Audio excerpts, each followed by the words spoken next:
Rochester. Stewartville is my address, John Meyer. I go through the history of my farm a little bit on the slides, so I won't say too much about where I'm at, but end result, I weaned myself out of row crop farming. I was all row crop, and I weaned out of that starting in 2018, seeded down my first ground for pasture, and by 2021, I didn't have any row crop anymore, 22 I think. And it was all seeded down either for pasture or for hay. And kind of grew my way to that point. Andy Linder sitting over here, he's the cover crop guy that gets the custom cows that I have on my farm. When my pasture's done, 24th October, we moved them over to his place. And the guy that owns those cattle works with both of us. So Andy does a good job.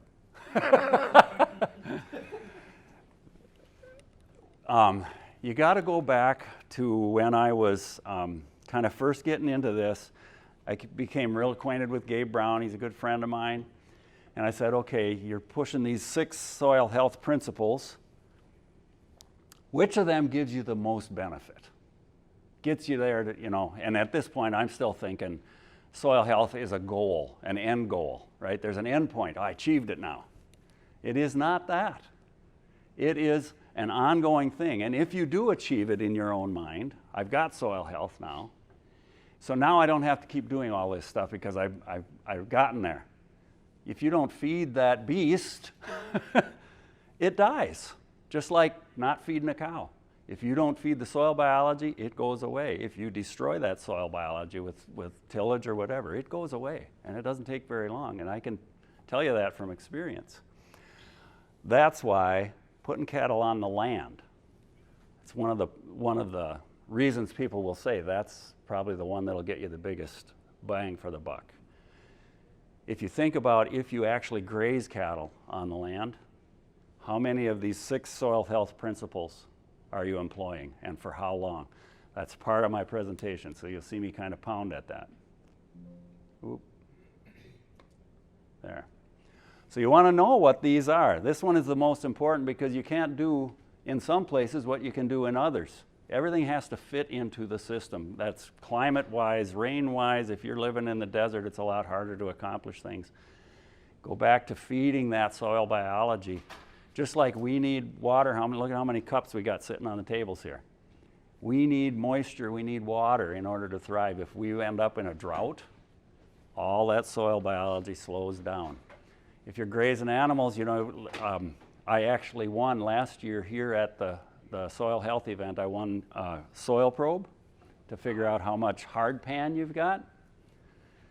To me, it's about worthless because I'm sticking fiberglass rods in the ground every day. And when it's raining or you've got moist soil, they go in like butter. And when it dries up, they go in real hard. And your soil becomes dead or the biology goes dormant, but it's waiting to get a drink of water. And it'll come right back to life as soon as you have that, right? These are all really important. None of them can be left out.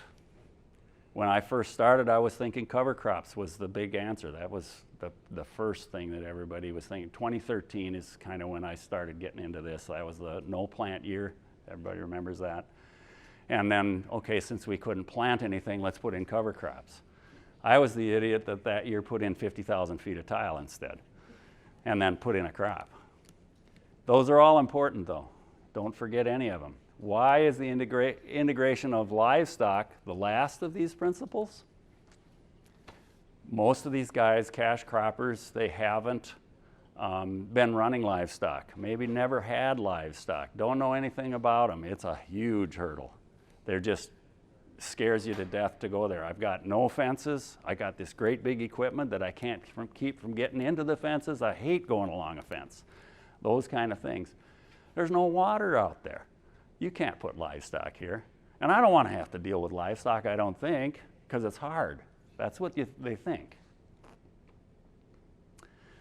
It's too hard to accomplish. They just don't want to have to delve into a new area that they're unfamiliar with, right? The most difficult obstacle to overcome, though, you saw this from Ray this morning, is right between your ears. You're afraid to change how you think, how you see, what you're looking for even. That's the big one. The rest of it comes pretty easy. So look at this picture. I mean, those cows will do what they're doing there all on their own. How hard is this? Go back to that question I asked. How many of these 6 soil health principles are being employed here? And if this is a perennial crop, comes back every year by itself, for how long are these 6 principles being applied to that piece of ground? They're being applied, all of them, all the time. Why? Because we did this. That's why livestock on the land has the biggest potential to move you that needle as far as you can the quickest. What can history teach us? Look at those fertile, diverse landscapes that our ancestors came to. Oh my goodness. How can we get back to that, right? Think about what that was doing for the soil, and what did they find when they tore that open? Oh my goodness, they had that fertile prairies, fertile woods. I've personally had the opportunity to tear open virgin soil twice in my lifetime. Not very many guys can say that. It's amazing. It smelled great, didn't it? Smells great. Oh my goodness.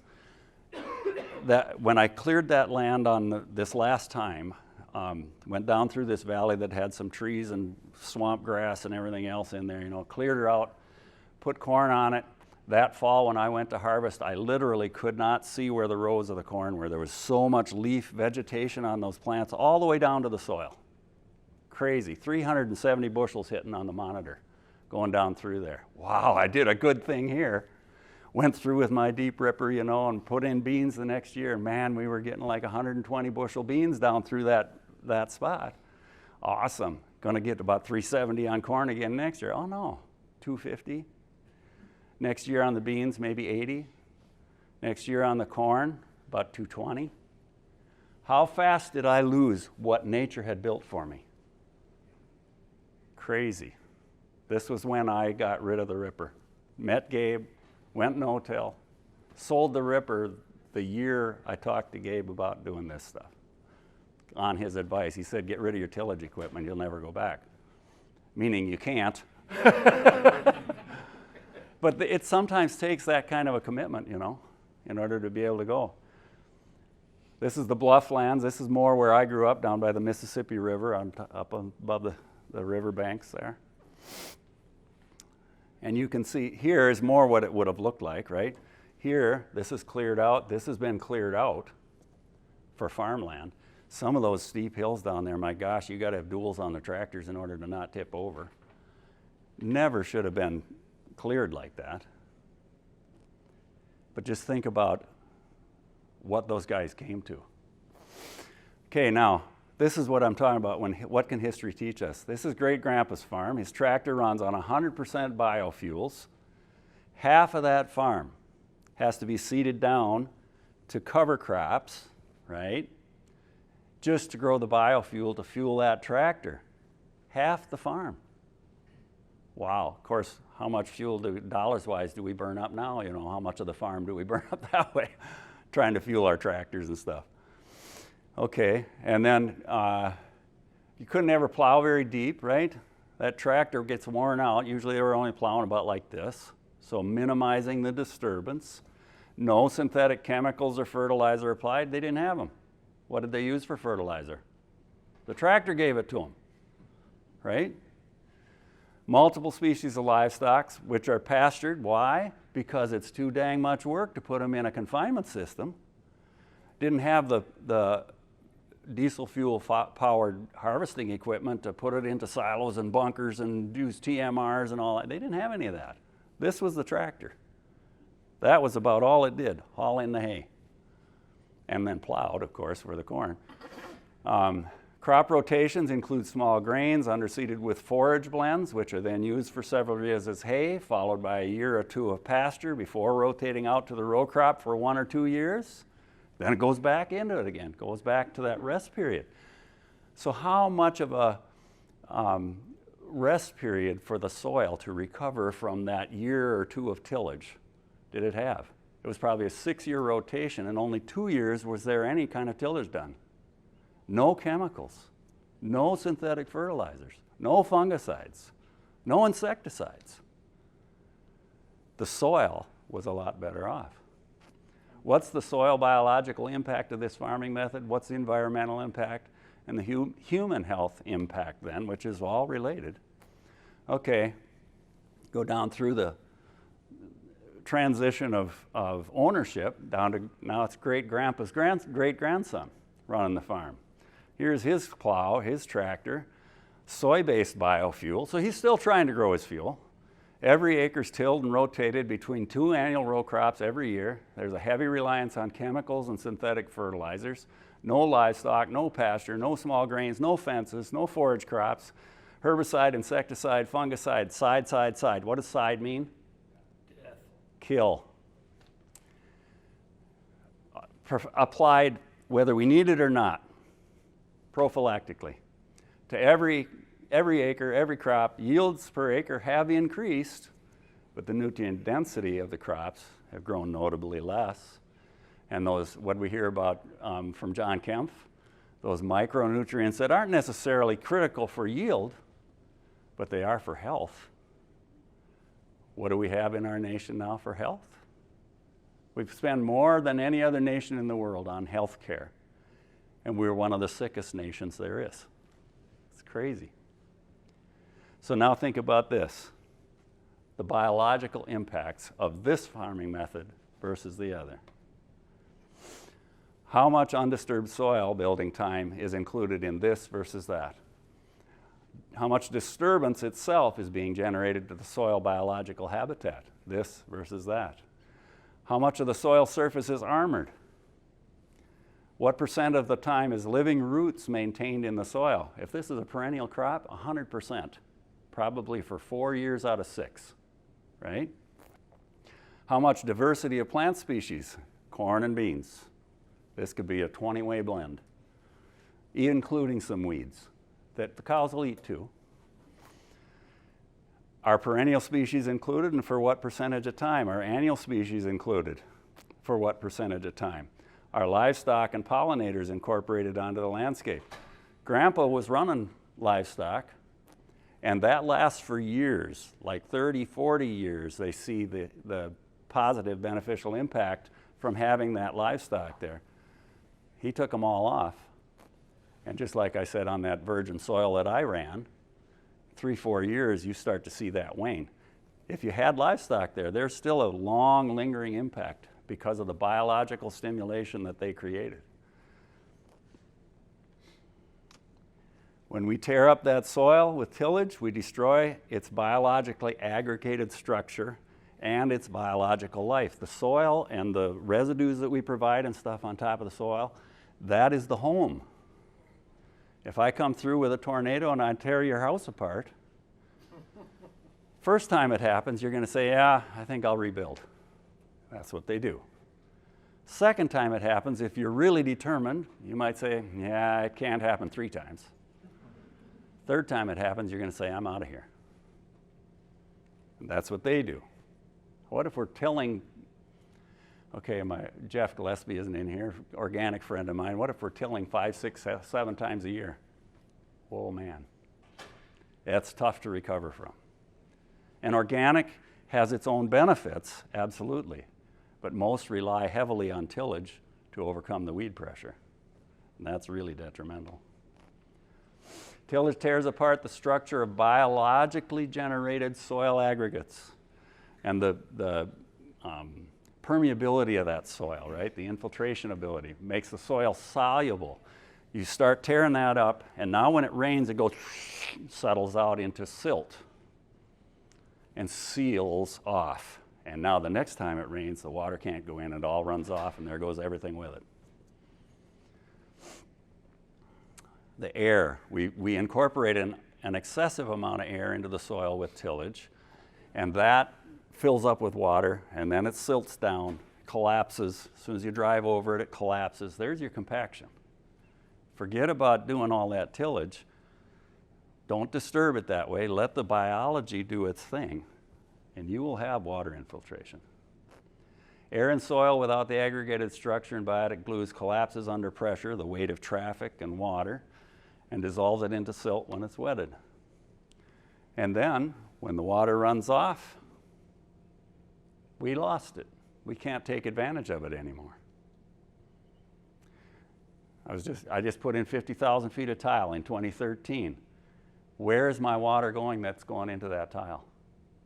It's all going downstream, sending it to my neighbor. Could be my neighbor in Missouri, right? But I'm sending it downstream. And if we all do that, and we say, you take it, and then we hear about flooding in Missouri, where did that come from? We're part of that. We need to take responsibility. And we're not factoring the cost of that into our farming operation. We're passing that cost on to somebody else. That's dangerous. How would we like it if somebody did it to us? Most of my farm is tiled. I'm doing that. But is it smart? What else could we do? Well, you could put in tile, but you could also increase the water holding capacity of your soil and the water infiltration rate by doing all of these soil health principles. What effect does how I'm managing my soil and grass resource have on those environmental services? You see? This is just one of them, the water going downstream. That's just one of those services. Could be the water infiltration rate. It could be the health impacts of the kind of crops we grow. What we do is important. God designed it to have these environmental services provided. That's just the 6 principles again. I pound this in because I want you to keep in mind about those. Nature is created by God, is self-regulating, self-organizing, self-healing. Doesn't do all of that instantly, but it learns to adapt to conditions that are thrown at it. It will adjust, right? You have flooding and it'll create a swamp that will be able to absorb the water the next time around that it wasn't there before to some extent, or it expands the wetlands, those kind of things. Can't farm wetlands though, can we? And we get pretty desperate, so we want to farm. Well, we do. We put tile in them, we drain them, turn them into farmland. I know the guy that put the tile in that 50,000 feet, he tiled, you know where Hollandale is? That used to be a swamp, and his dad tiled that. And now they were putting in new tile where that tile went in because they were buried 4 feet, and the tile are getting exposed. That's how much soil they've lost from wind and all that. It's, you know, if you look at swampland, it's real soft and powdery, kind of peat ground almost. So when you dry it out and you till it, it becomes nothing but powder dust. And it blows away and it washes away. And new tile going in was put in at 4 feet or 3.5. That's how much we lost. As I started on my own regenerative soil health journey, I started to consider more deliberately how what I do affects everything else, right? What we've done on the soil, what is it continuing to have? How can we change this? How can we more effectively generate positive, beneficial impacts? Isn't that a beautiful picture? That's intended to wake you up a little bit. You got to think about how each one of us, how can I work to build a better system? Because it's my responsibility. I'm supposed to be the steward of this land that I care for. God gave me that responsibility. We need to take it seriously. What can we do? What can't we do? You got to be honest with yourself. Not everything is potentially there for every one of us in this room. We all have different circumstances that we have to deal with, right? So you got to be realistic. Remember that it's not that it can't be done, though. We just need to figure out how it can be done. If nobody tried it a way to do this a certain way before, maybe that's a way that it can be done. Nobody just tried it. If you're not failing, you're not trying hard enough. You've got to make mistakes in order to learn. This one is really lies at the core of trying to incorporate livestock, at least, or thinking about what livestock do. There's a whole biological world of difference between crap that comes out the back end of a cow and crap that comes out the back end of a manure spreader. The first time I heard that's probably at least 10 years ago. I thought, what in the world does he mean by that? All right, first look at this. This is just a regular old cow pie. That's a one-day-old cow pie. Can anybody tell me what you see? Holes. What are those holes caused by? Maggots. By what? Maggots. Not so much maggots, but it could be. Dung beetles. Where were those dung beetles before that cow crapped there? Did they just come through in the manure? They are soil life. The cow lays this here. How does there what's on the top side of this cow pie that these dung beetles ate holes through? It's got a crust on it, right? 1 day old. What happens to this if it rains on it? Does it run off? Stays right there, doesn't it?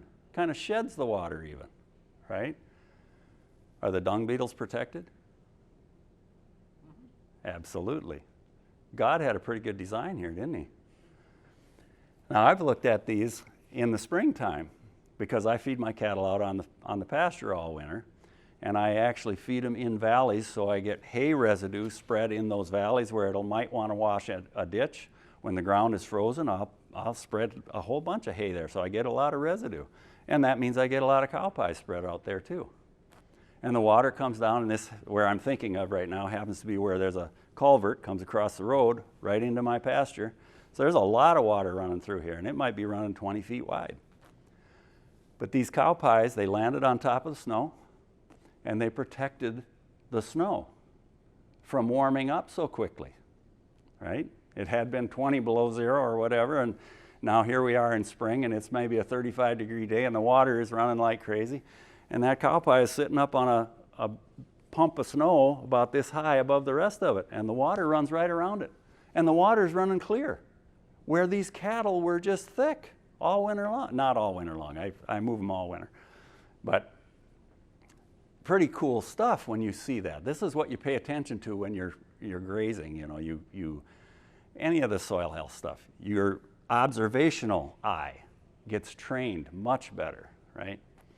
Okay, so now we've got these dung beetles. They're coming up from the soil into this cow pie, getting what they want, and they're going back down. Look at the nutrients. We're moving, we're integrating, we're incorporating this cow pie back into the soil, right? Now I'm going to show you another piece. If I've got my cattle in a feedlot, what happens let me go back up. Did God design the cow to put the urine and the feces together before application if man is not involved? Or did God design it to keep that separate? Somebody answer. God kept them separate. I wonder why. Okay, now think about these dung beetles up and down, and they're making the perforations in the soil, the water infiltration rates improving because of the biological activity of the soil, right? Okay, she's not going to pee right here. She's going to step over here, and she's going to pee. And for the guys at least in here, you know, you go out and you pee on the ground. How long does it take for that urine to disappear? A couple seconds. It just got incorporated. Where's the majority of the nitrogen? Is it in the feces or is it in the urine? It's in the urine. Urea. And it goes right into the soil and it's incorporated. How bad does it smell? Not at all. Doesn't smell at all at that point. But when we concentrate it, okay, now I've got my manure and my urine combined in a feedlot. You can't help but put them together, right? And maybe I even scrape it and I put it over here in a compost pile, right? Go out there in the springtime while the ground is still froze, because I got to get it out there before I plant my crop, and I start digging into that pile, and you see that steam roll off of there? What is that steam? It's the urine. It's the ammonia in that pile. How much am I actually getting of the urine the cow created out onto my field?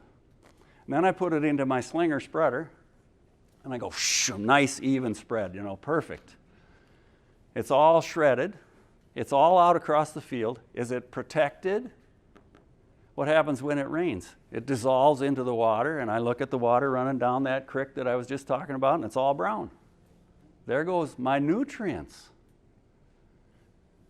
That's the difference between crap that comes out the back end of a cow and the crap that comes out the back end of a manure spreader. It's the biological factor. This cow was designed to stimulate the soil biology, put them on the field where they belong. I've got a manure spreader. It's actually a slinger spreader. It's sitting in the shed. It's been there for at least 15 years. The wheels are pulled off of it. When I was still doing some row cropping, you needed the tires to put on the gravity wagons. 400 head of cattle running on my farm, and I haven't hauled manure in at least 20 years. The cows do it for me. Why would I want to spend diesel fuel and stuff when the cow will do it for me? Why would I want to buy a $50,000 manure spreader? What's soil? A mixture of minerals, air, water, organic materials, roots, decaying plant materials, fungi, earthworm, bacteria, microorganisms. Man, there's a lot of stuff in there. An acre of healthy topsoil has about 900 pounds of earthworms, 2,400 pounds of fungi, 1,500 pounds of bacteria, 133 pounds of protozoa, 890 pounds of arthropods, algae, small mammals, about 6,000 pounds of critters. Okay, if I got 600-pound feeder cattle, how many cows, how many of those feeder cattle per acre are out there just in the soil? There's 10 head out there per acre.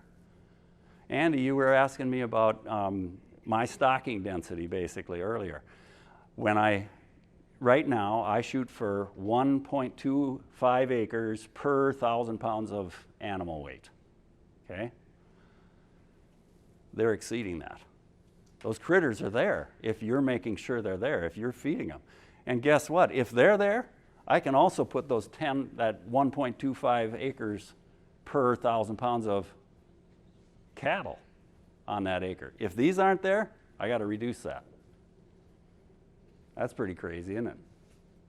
That's exponential growth of the land there.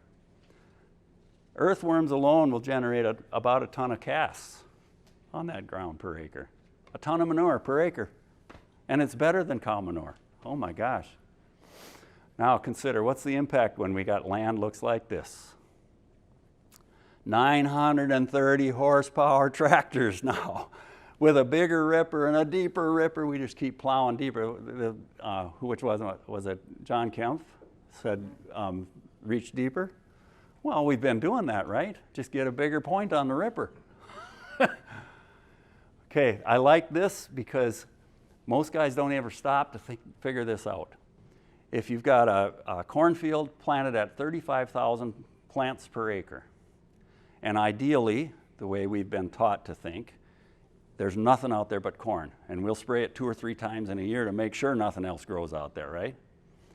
And we're going to allow, for the brace roots of the corn, a 4-inch circle at 35,000 plants per acre. How much of the field is actually covered by plant on the soil? Somebody want to guess? 25%. What do you say? 25%. 25. Any other guesses? Who said something? 10. 5%. And we insist on keeping the rest of it completely bare. Wow. So how much, I'm not trying to say that corn isn't a plant and it isn't feeding biology, but how much of the soil is left bare? That's the problem.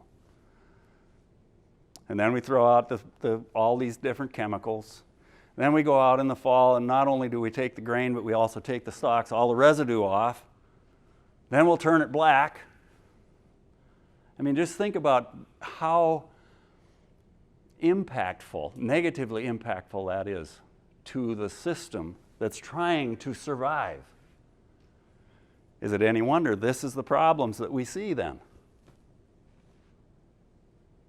What caused that? And do you care? It's a big deal. So why did I make a change to regenerative farming? Because I believe the industrialized agricultural model is going to kill us. I don't mean kill me personally, physically, although it probably will, right? What I mean is it's the destruction of agriculture, and we don't even realize it.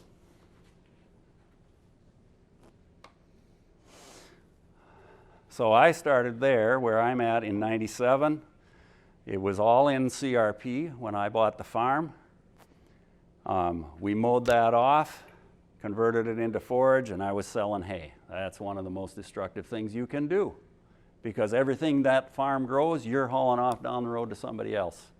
You can't make up the fertility you're losing.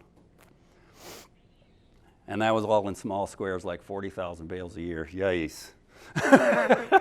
And then my oldest son went off to college, and I couldn't get it all done, so I transitioned into row cropping. We're going to do the corn, beans, and Florida thing. Yeah. Had a small herd of beef cattle, and we also had some sheep. Yeah. I don't like sheep. Started planting corn and beans, invested in all the machinery and stuff, and eventually I transitioned out of the livestock and just was doing corn and beans and chasing the yields, and I was getting good yields, you know. I mean, we were averaging 60 bushel beans and 220 or 225, 30, something like that on the corn. Had plenty of free hats and stuff, though. 2013, we put in that tile. Everybody else said I was crazy. I was pulling the tile stringer with my Steiger in front of their four-wheel drive rig they had on the stringer. That's just to lay the tile on top of the ground. Then they had a pull cat on the front end of the tile plow just to put it all in the ground. It was a no plant year for most. I got the crop in. We had a pretty good, reasonable yield. But that's when, because it was a no plant year, cover crops first started hitting the scene, right? Everybody wants to put something out there in that field that they took the insurance payment on. So radishes were the big deal. That was tillage radish at that time.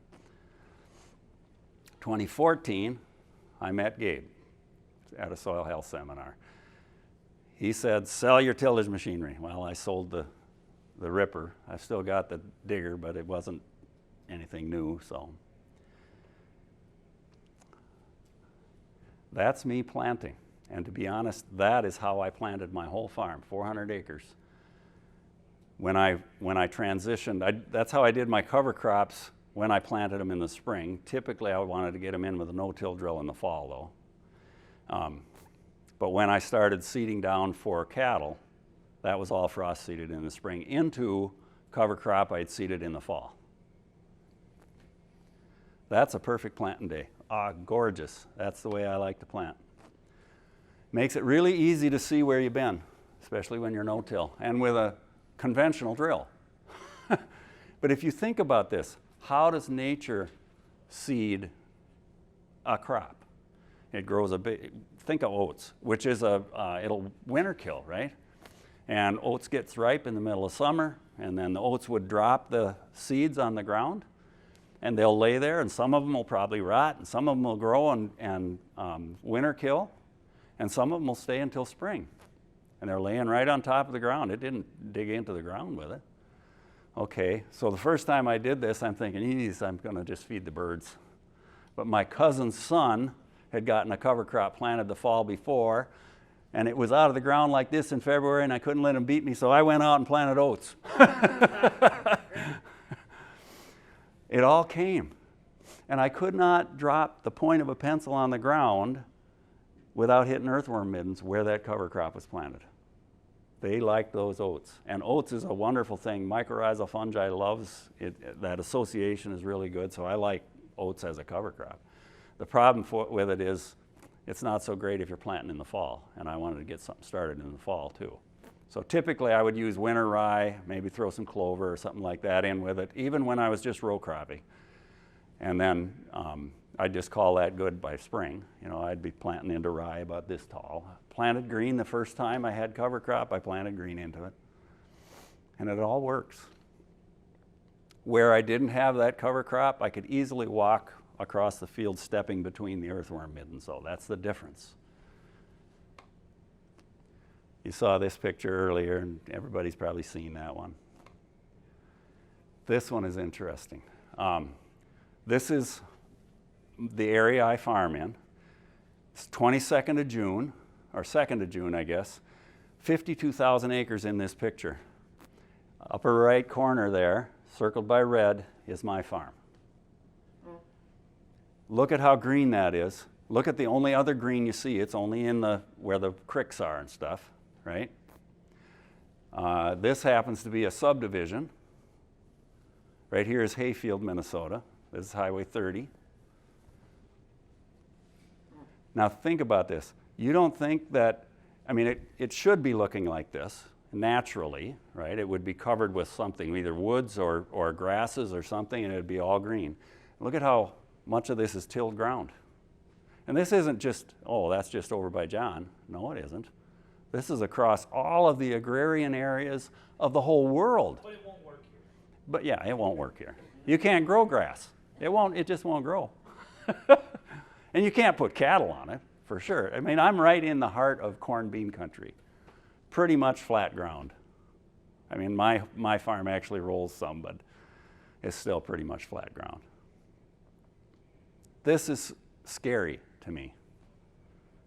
We can't keep doing this and keeping it bare. Go back to that, what I said about corn on the ground, how much of it is actually protecting the soil with the roots. And then why do we have sedimentation? All the chocolate rivers and streams and lakes filling in and road ditches filling in. Oh my gosh. That's my farm. Same picture. Okay.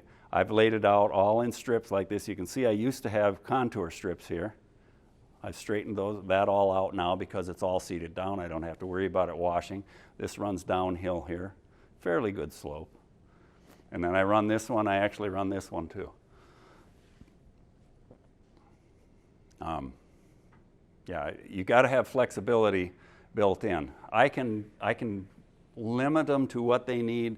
If I've got 5 cows out there or if I've got 500 out there, I can give them what they need. I just move the fences down, you know. Today I'll put a fence here, and then tomorrow I'll put it here, and tomorrow here. And usually it's about 4 or 5 days per strip with the herd I've got. This is the custom herd. This is where my own herd usually is running.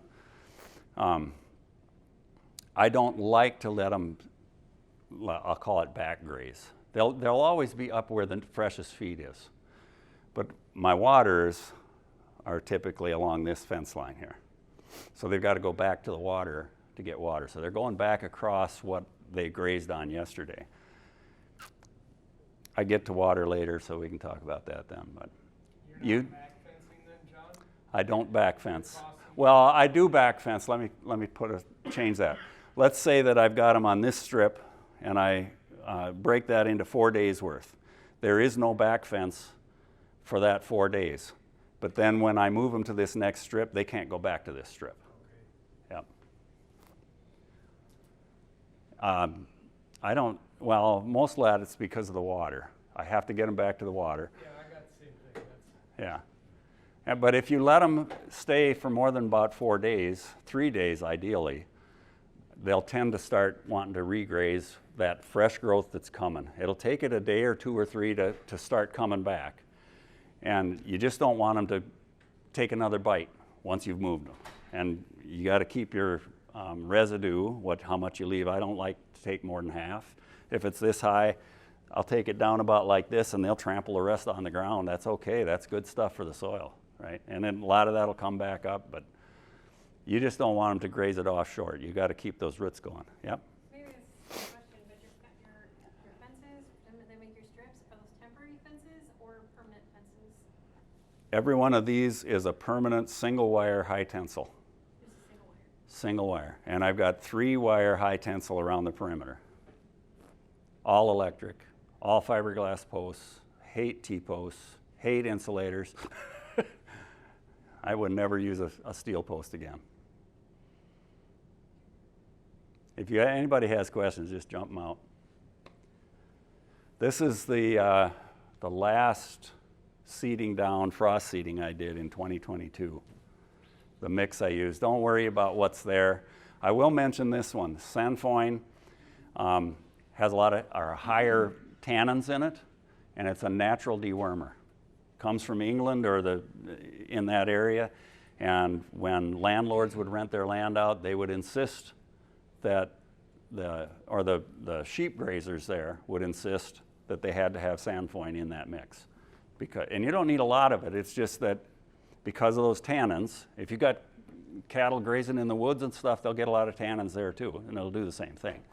But this is just a legume, so it builds nitrogen in that you can use for a natural dewormer.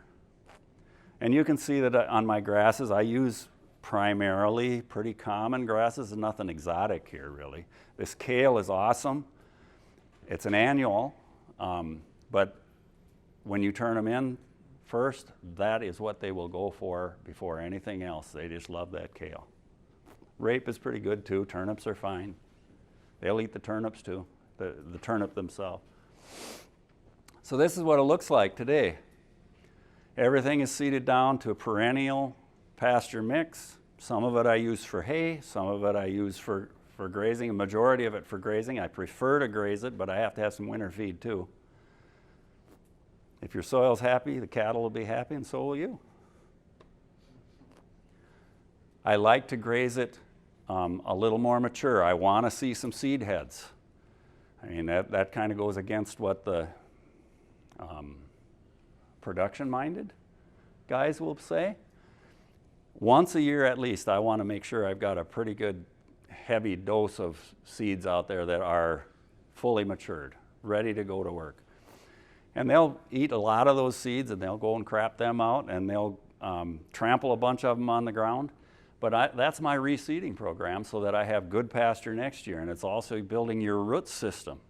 If you cut somebody off, a teenager off at his knees every time he gets to be a teenager, he ain't gonna last very long. You have to let this crop mature to some extent, at least once a year.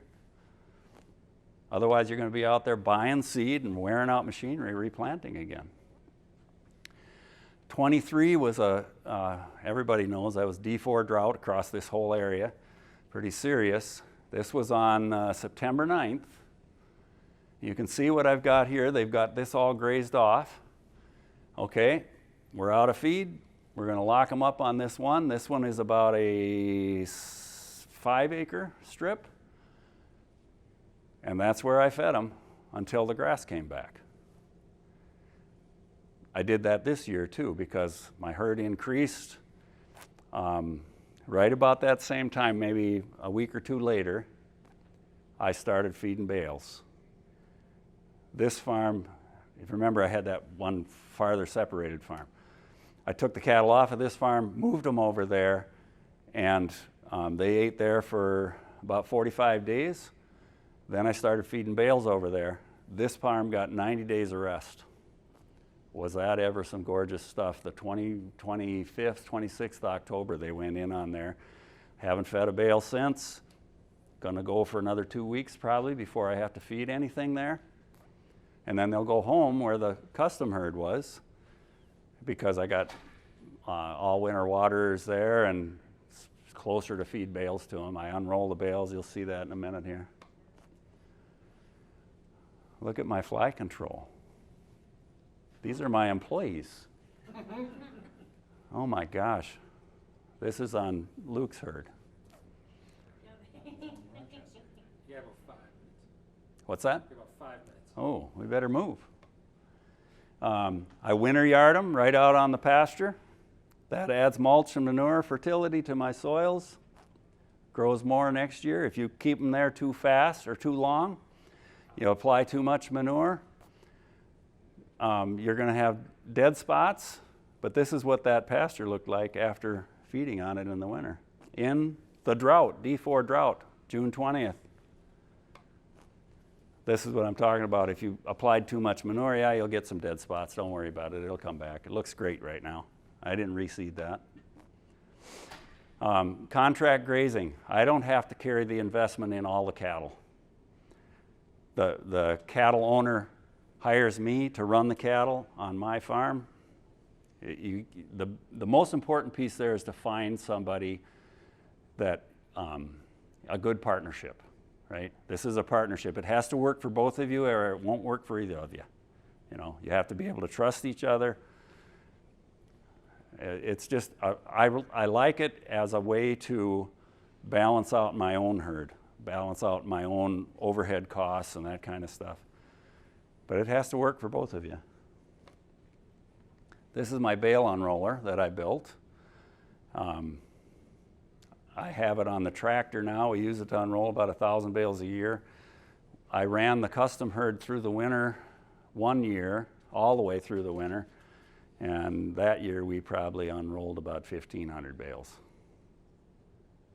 But typically about anywhere from 600-700 to 1,000 bales a year. I've got it so I can mount it on the tractor loaders, carry a second bale along with you then. Tractor gets you up high above the bale that's unrolling so you can see a lot better. That's what it looks like out there in the winter. It sure is a lot nicer in a cab in winter. You have more observation. You can view the cattle more. You have control of where you feed them. You can adapt to different muddy conditions. You unroll on top of the hills when it's muddy. You unroll in the valleys before it gets muddy, that kind of thing. Very even distribution.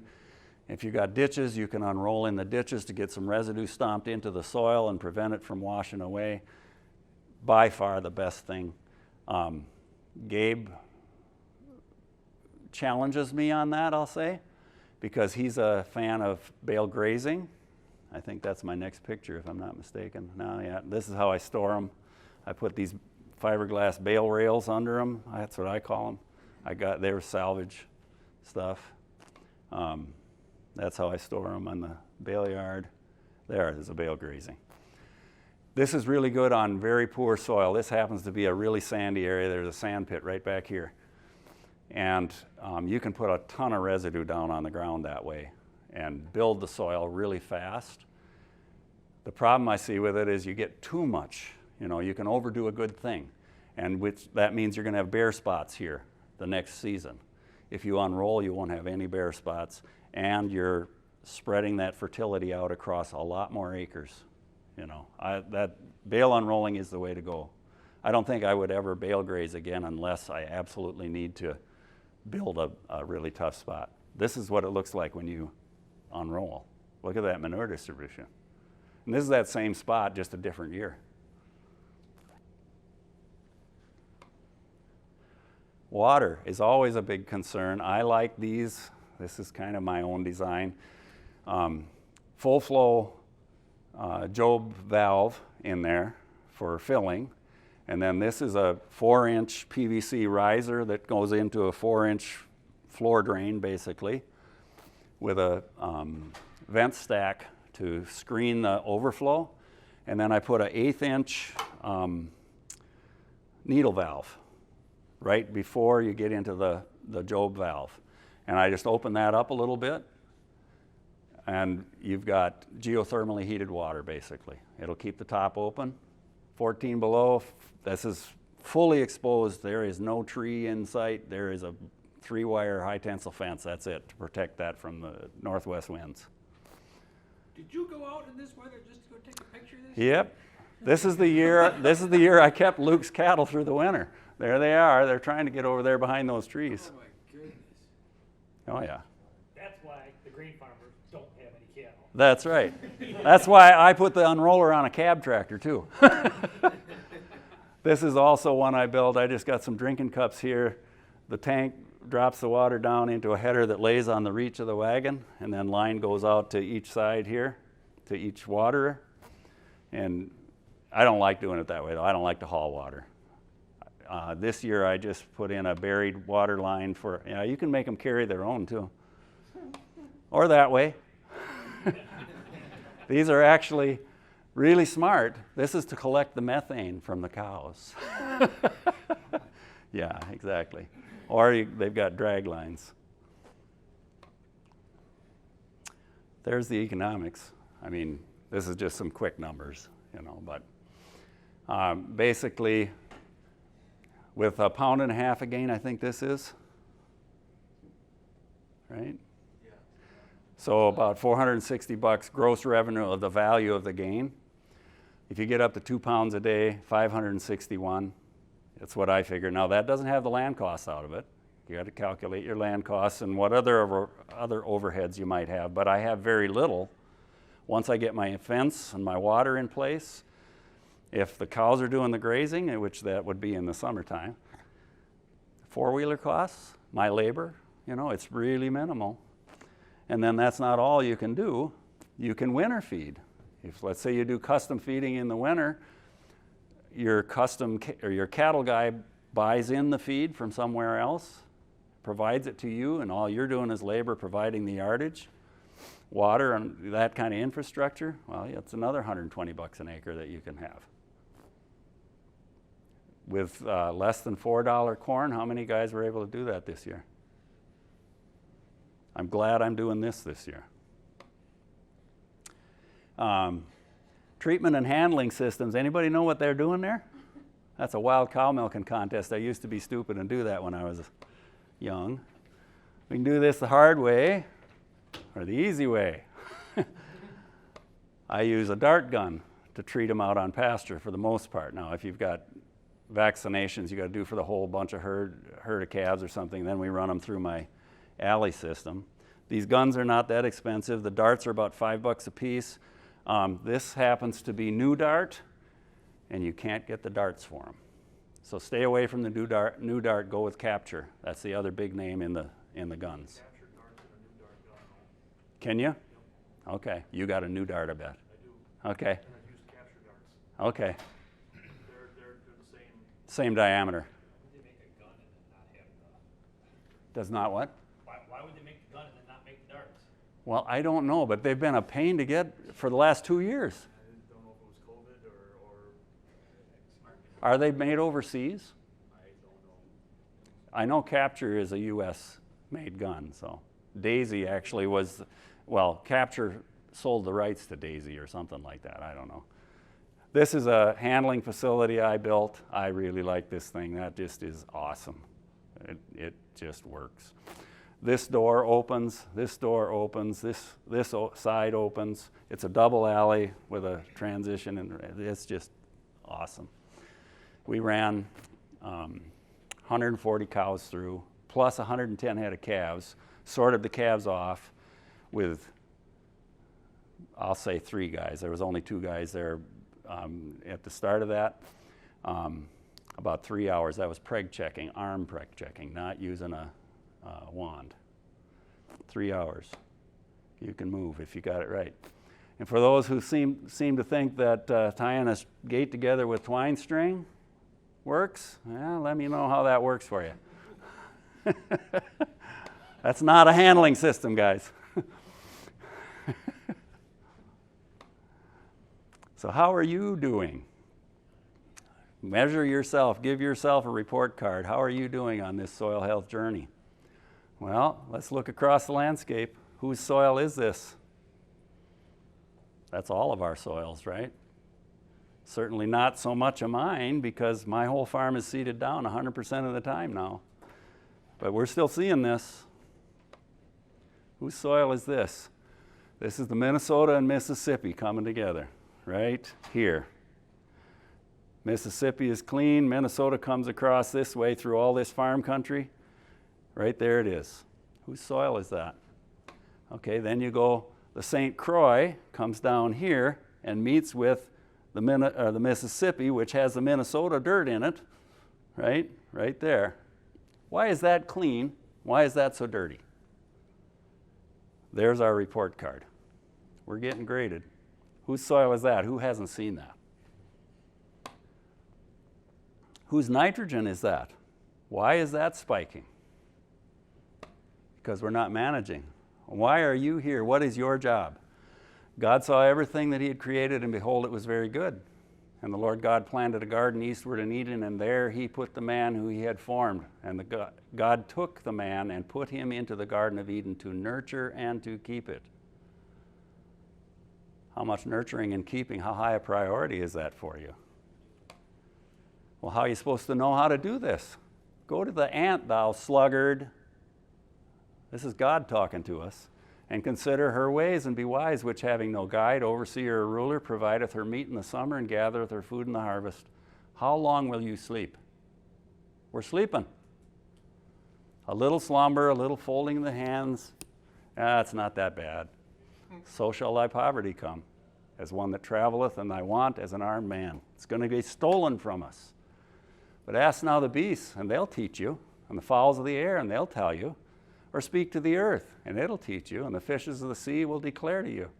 Who knows not in all these the hand of the Lord hath wrought this, in whose hand is the soul of every living thing, and the breath of all mankind.